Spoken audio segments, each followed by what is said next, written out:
Abusuamu mu bibia kwa banfambra 2K News and Blogs eso. Abusuafo ensensen bi ekoso ewo manmu a ewo se nyina yetimi dia no tum ni yeka bi. Sede be ya yebetimi apɛ asɛm ne yie. Abusuafo ni nyina ne sei. Ghana ha na ewo ne nsɛm bebre na ekoso. Na nsɛm ahodo na ekoso no. Ba ku bi ya ade a kyese de Ghana fo bebre na akoma so a. Sisi am no kasɛ no. Nsɛm nyina kwa akugina na Nado Danko Akuffo Addo so. Diobeka ane wom, diobeka ana Ghana eji atum.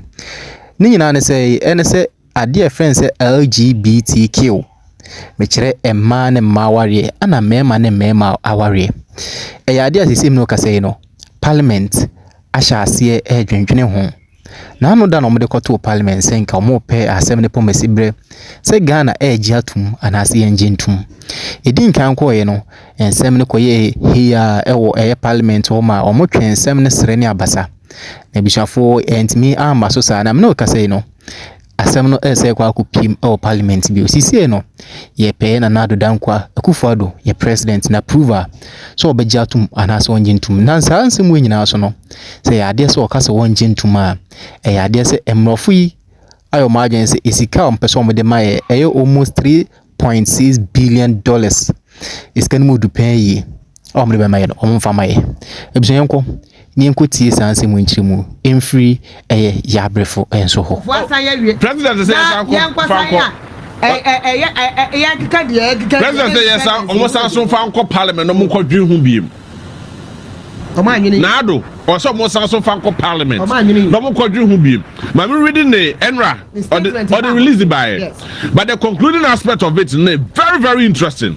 Nado Danko Akuffo Addo. Ghana man paying the tea.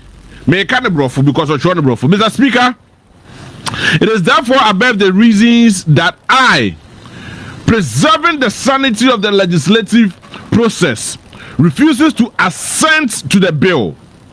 I take this opportunity to reiterate my support for the content of the bill and my intention for them to reintroduce in Parliament on the behalf in due course. Well, he's also speaking. Let's say, I am aware that last week's bipartisan passage by Parliament of the proper human, sexual rights and Ghanaian family value bills on a private member's motion has raised considerable anxieties in certain quarters of the diplomatic community among some friends of Ghana. I know you're USFO in Anti-Omaka.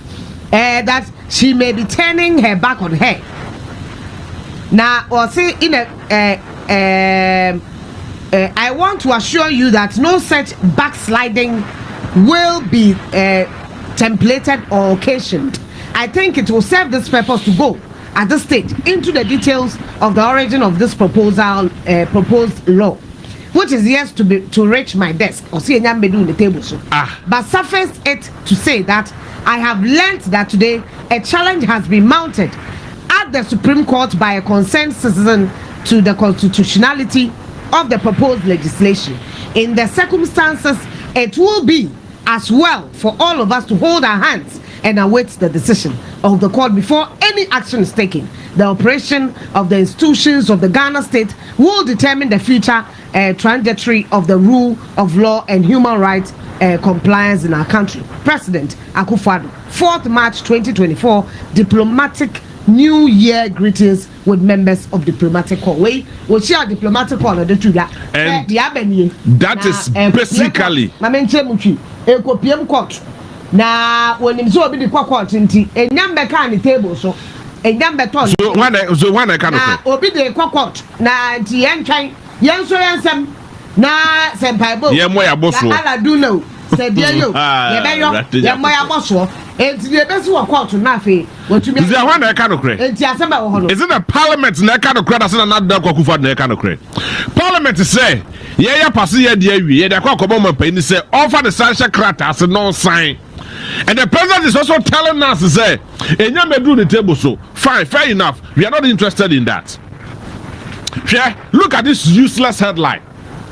Useless headline. The truth of it is that, Debbie, no kurapa say, yesha, ye bubbles here. Obi okay delegate bia. Onka this useless headline. It is from the Ministry of Finance. And you know what? It is from the Ministry of Finance. Yeah. But Obian to me and finance and says Ankrat. What did they say? Useless headline. Because both MPs, in fact, all of them, all three, are in Parliament. And do you know why I'm saying that it is a useless headline? Tell me. Daily Guide for say Ghana to lose 3.8 billion US dollars World Bank Fund. It hasn't been confirmed yet. If say Nana Akuffo Addo sign to the bill, it is a useless headline. And I'm telling you, share. Ghana loses about 1.1 billion through unaccounted gold export between 2029 to 2021. 2019 to 2021. 1.1 billion. Yefato exhibit 1. Number 2, Ghana loses 4.8 billion Ghana cedis to Galamsey in 2023. Just in one very particular community, Boyso in the Western region. Number 3, Ghana loses 2.3 billion to tax revenue between 2027 and 2010 to 2017. Ghana Revenue Authority. Ghana Revenue Authority to illegal mining. 2.3 billion, 2.3 billion plus 1.1 billion, I say. And yet 3.4 billion. Now, Professor Frimpong Boateng, Ghana loses 30 billion through illegal mining or smuggling in 2018. Everybody should go and check. 30 billion US dollars. So what is the Ghana? What is the finance ministry talking about? It's a useless, very useless. No, but as we speak, as we sit here, the truth is that we are in financial crisis. No, artificially created. It is not artificial. It is artificial. No. It is self-inflicting. That is what I'm talking about. One I will take. Self-inflicting. That is what I'm talking about. Because you cannot simply tell me, say, tisikaso. Tisikaso. You not neka so come there. Go da a good year, former good year, and what Ghana had Musaya within less than a month. You bet with your boy a home brand near Libya Amaho so. We are not getting it because of people like the selfish interest like this. And you come and give a bold headline like Ghana to lose 3.8 billion US dollars. Let me read. Come on. Come on. My main kind finance ministry the back on thing. Finance ministry brought out a statement yesterday concerning LGBTQ. In fact, Minister of State currently designating Anasi Abundi Imame Abna was member of Parliament. John Kuma, a member of Parliament. He was in Parliament when these bills echo back and forth, and the only person who got up and tried his best to see if things could be changed in the bill was a majority leader Afenyo Markin. It was custodial. It was about custodial, and Anado also told us, say, any bill that comes to him, it has cost implication. Ghana, yet why would say a 2 bill never 20 be there. One no bill base and one finance and chassis.